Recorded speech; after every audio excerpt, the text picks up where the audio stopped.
Hola, yo soy Gustavo Rack, espero que estén bien. Vamos a comenzar con la discusión de los contenidos del apartado 3.7 del capítulo 3, que trata sobre el efecto ingreso y el efecto sustitución sobre horas de trabajo y tiempo libre. Para un mejor manejo de las dimensiones de los videos, vamos a particionar los contenidos de este apartado en dos presentaciones. En esta primera parte vamos a presentar el modelo que analizamos en esta sección del capítulo y vamos a definir y explicar lo que se conoce como el efecto ingreso. En el segundo video vamos a presentar, definir y discutir el efecto sustitución y las conclusiones finales del apartado. Como siempre, empezamos poniéndonos en antecedente de las cosas que veníamos discutiendo previamente. Las preguntas orientadoras que nos habíamos planteado al inicio del capítulo 3 tenían que ver con analizar cuáles habían sido los impactos sobre la calidad de vida de las personas de los importantes avances tecnológicos de los últimos 150 años, en particular sobre la calidad de vida.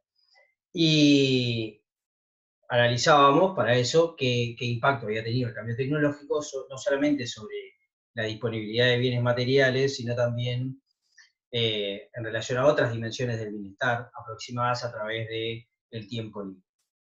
Para poder analizar eso, en las secciones 3.1 a 3.5 introdujimos un modelo de elección individual en contextos de escasez. Ese modelo lo aplicamos en el apartado 3.6 al caso de un agricultor individual que tenía que decidir entre producción y tiempo libre, asignar su tiempo a la producción y al tiempo libre. Concretamente ese modelo nos servía para analizar cuál era el impacto del cambio tecnológico sobre esa elección. Lo que concluimos del estudio de ese modelo es que no era posible dar una respuesta única y cabal a cuál iba a ser el impacto del cambio tecnológico sobre la cantidad de tiempo libre que el individuo iba a elegir. Y esto se debía a que el agente, en ese caso la agricultora individual Ángela, frente al cambio tecnológico recibía dos estímulos de carácter contrapuesto. Por un lado, ¿sí? Como veíamos, aquí lo que estamos haciendo es volviendo a presentar los gráficos del modelo, donde el cambio tecnológico se observa en el movimiento hacia arriba de la frontera factible, aquí. Lo que vimos es que por una parte el cambio tecnológico incrementaba la productividad del trabajo y eso implicaba que cada hora de tiempo libre ahora implicaba renunciar, o mejor dicho, después del cambio tecnológico implicaba renunciar a mayores cantidades producidas que antes del cambio técnico. Eso de alguna manera era lo mismo que decir que el tiempo libre se había encarecido en términos de grano, porque el sacrificio ahora era mayor que antes. Y por lo tanto eso operaba como un estímulo a disponer de menos tiempo libre y a trabajar más, como resultado del encarecimiento del tiempo libre. Eso se observaba en el hecho de que para una misma cantidad de tiempo libre, ¿sí? El punto F sobre la nueva frontera factible representaba una mayor tasa marginal de transformación que lo que representaba el punto A.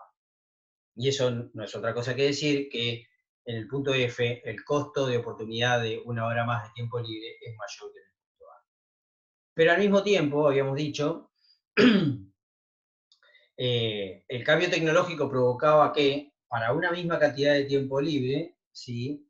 La tasa marginal de sustitución en F fuera mayor que la tasa marginal de sustitución en A.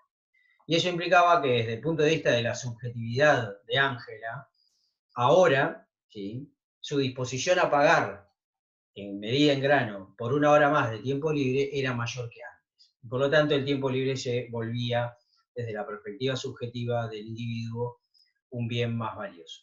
Por lo tanto, eso operaba como un incentivo a disponer de más tiempo libre y trabajar menos. Estos dos efectos contrapuestos hacían que no pudiéramos concluir si, frente al cambio tecnológico, el nuevo punto de equilibrio se iba a encontrar efectivamente a la izquierda del punto F o a la derecha del punto F, o incluso que ambos movimientos se compensaran y nos quedáramos efectivamente sobre el punto F. Lo que vamos a discutir más en detalle en este apartado es precisamente sobre este asunto.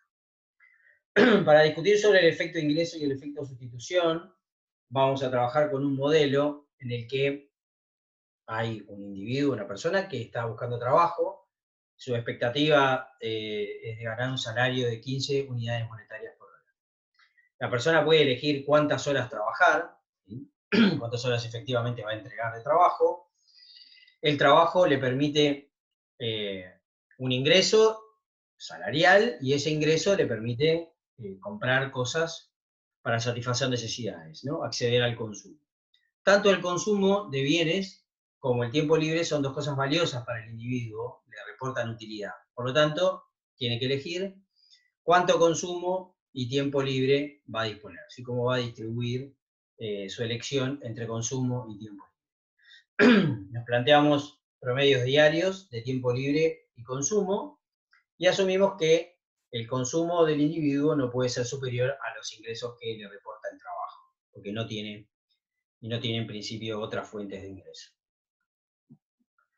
Vamos a denotar con W al salario por hora, con la letra T minúscula a la cantidad de horas de tiempo libre diarios, y con C al consumo medido en unidades monetarias. La cantidad de horas de trabajo las definimos como 24 menos T, o sea, la totalidad de horas del día menos la cantidad de horas de tiempo libre que elija. Por lo tanto, el consumo, denotado con C, va a ser igual al salario unitario multiplicado por la cantidad de horas de trabajo, 24 menos T. Esto supone o define lo que conocemos como su restricción presupuestaria, la cantidad de dinero a la que puede acceder, y mejor dicho, va a definir las combinaciones factibles entre consumo y tiempo libre a las que puede acceder. El salario unitario en principio lo vamos a definir en 15 unidades monetarias, y vamos a imponer en el modelo que el individuo descansa al menos 8 horas diarias. Por lo tanto, el set de horas sobre el que efectivamente puede decidir varía entre 0 y 16. O bien trabaja 0 horas, descansa las 24 horas, o en el otro extremo, ¿sí? Trabaja 16 horas por día y solamente descansa las 8 horas. Y en el medio todas las otras combinaciones posibles. Bueno, vamos a graficar la restricción presupuestaria que definimos en la lámina anterior, ¿sí? Es bastante sencillo ver que esa restricción presupuestaria, que viene a ser la frontera factible de este agente, es una recta. Veamos lo siguiente. Cuando el individuo trabaja la máxima cantidad de horas posibles, 16, ¿sí? Puede acceder a un consumo de 240 unidades monetarias. Eso resulta de multiplicar 16, la cantidad de horas, por 15, el salario unitario. Y luego, cada vez que el individuo decida renunciar a una hora de trabajo para disponerla como tiempo libre, va a renunciar al salario que le hubieran pagado por trabajar esa hora, o sea, 15 unidades monetarias. Por lo tanto, la cantidad de dinero a la que renuncia esta persona cada vez que decide descansar una hora y no asignarla al trabajo es siempre la misma, e igual al salario por hora. ¿Sí? La primera hora que decida descansar renuncia a 15 pesos. La segunda hora que decida descansar renuncia a otros 15 pesos. Y así sucesivamente. Por lo tanto, ¿sí? El costo de oportunidad de una hora de tiempo libre es siempre el mismo e igual a 15 unidades monetarias, que es el salario por hora. Eso es lo que está destacado aquí, ¿no? Costo de oportunidad del tiempo libre es el salario y es el mismo para cualquier hora de tiempo libre. Por eso, la pendiente de esta frontera factible es una constante, ¿sí? Y por eso la gráfica es una recta. Bueno, ¿por qué es una recta en este caso y en el modelo del apartado 3.6 era una curva convexa, o sea, no era una recta? Bueno, porque en el modelo del apartado 3.6, la tasa marginal de transformación, la cantidad de grano a la que renunciaba Ángela cada vez que decidía descansar una hora, no era siempre la misma. Y eso se debía a que nosotros impusimos el supuesto de que el rendimiento marginal del trabajo era decreciente. Por lo tanto, cada hora de trabajo no rendía lo mismo que las otras. ¿Sí? Las primeras horas de descanso de Ángela implicaba renunciar a horas de trabajo muy poco productivas y por lo tanto la renuncia en grano era relativamente pequeña. ¿Sí? Una vez que la cantidad de horas de tiempo libre era mayor, ¿sí? Cuanto mayor era la cantidad de tiempo libre de Ángela, una hora adicional de tiempo libre implicaba dejar de usar para la producción horas de trabajo más productivas y por lo tanto implicaba renunciar a más grano que antes. Por lo tanto, esa pendiente no era constante. En este caso, la renuncia de nuestro individuo en términos de consumo por cada hora de tiempo libre que decide descansar es siempre los 15 pesos del salario que habría ganado si en vez de descansar esa hora la hubiera usado para trabajar. Bueno, ahora nosotros ya sabemos que para encontrar el equilibrio de este modelo tenemos que incorporar las preferencias. Y en ese sentido no es muy distinto de lo que ya hemos visto.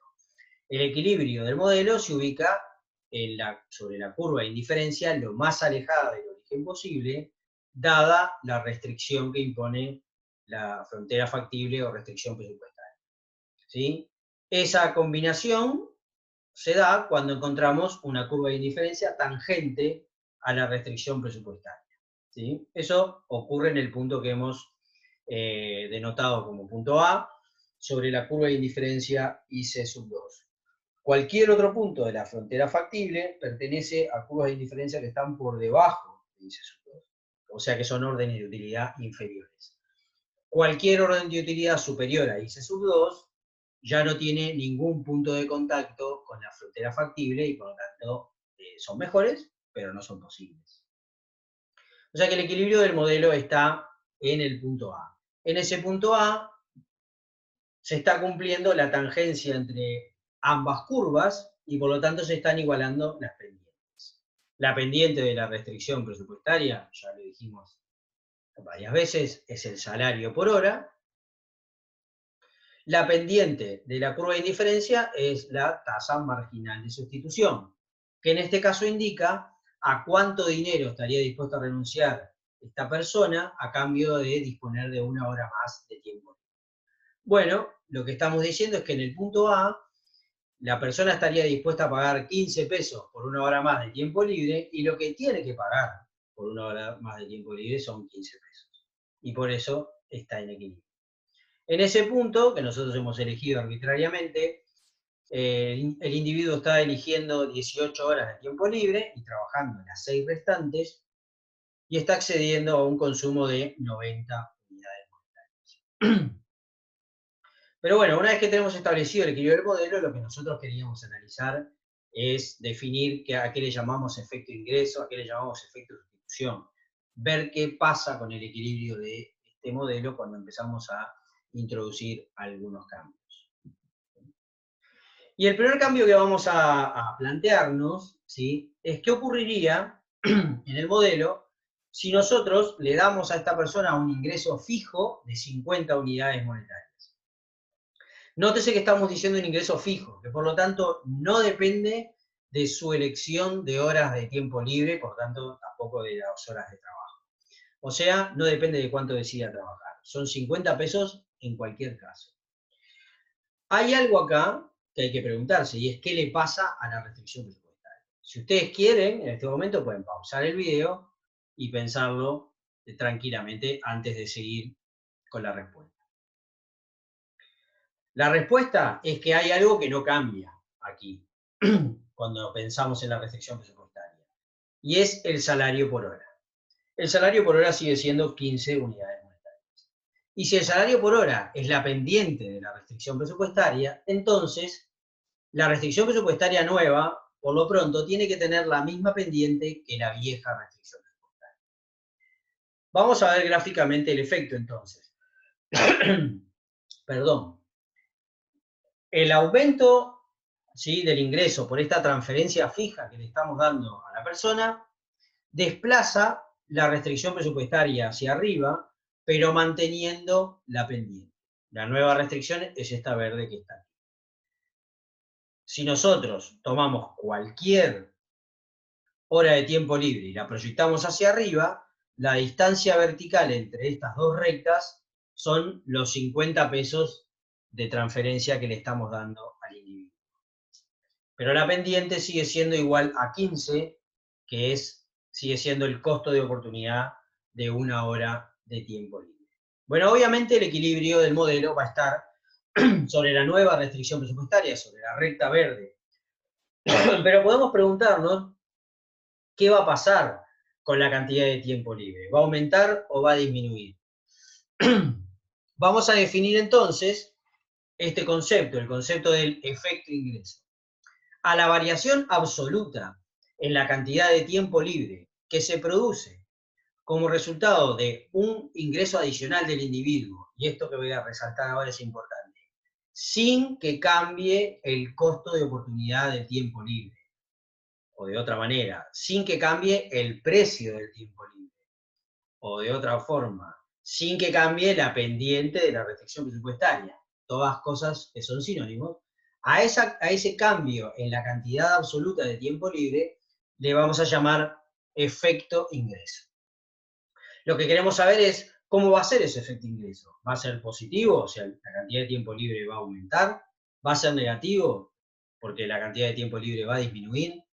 Bueno, aquí lo que deberíamos decir es que, en general, en situaciones normales, cuando hablamos de bienes, y podemos tratar al tiempo libre como un bien, las personas, cuando disponen de más ingreso que antes, en general tienden a consumir o elegir mayores cantidades de los bienes o, en su defecto, a mantener su consumo de esos bienes, pero no disminuir.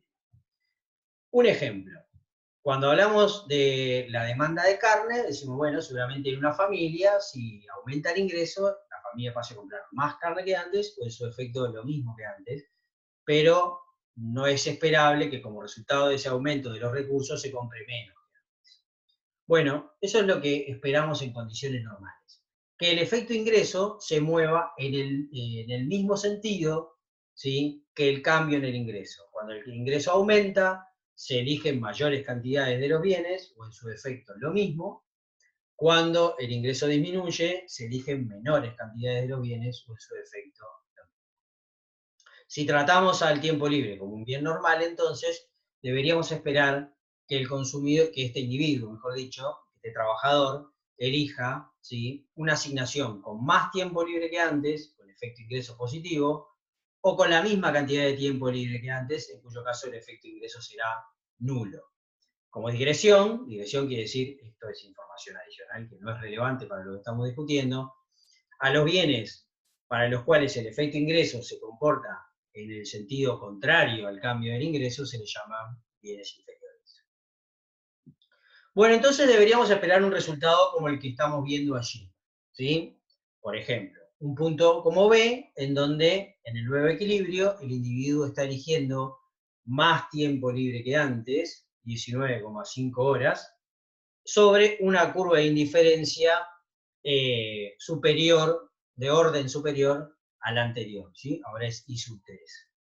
Sigue siendo cierto que en el punto B, la tasa marginal de sustitución, lo que el individuo estaría dispuesto a pagar a cambio de una hora de tiempo libre adicional, es exactamente igual al salario por hora, que son esos 15 pesos que habíamos hablado.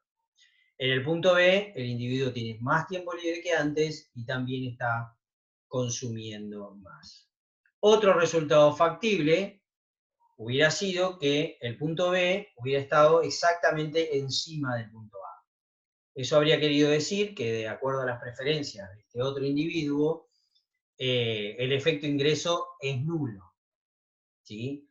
Eligió una combinación que tiene exactamente la misma cantidad de tiempo libre que antes, en un orden de utilidad superior, y el único impacto que tuvo esta transferencia que le estábamos haciendo es que gasta 50 pesos más de lo que estaba gastando antes en consumo. En conclusión, entonces, en síntesis, y para ir terminando este video, lo que vimos fue lo que se denomina el efecto ingreso. que implica analizar qué ocurre con la elección del individuo si le damos un ingreso adicional sin que cambien los precios relativos. En este caso, eso es lo mismo que decir, sin que cambie el costo de oportunidad del tiempo libre.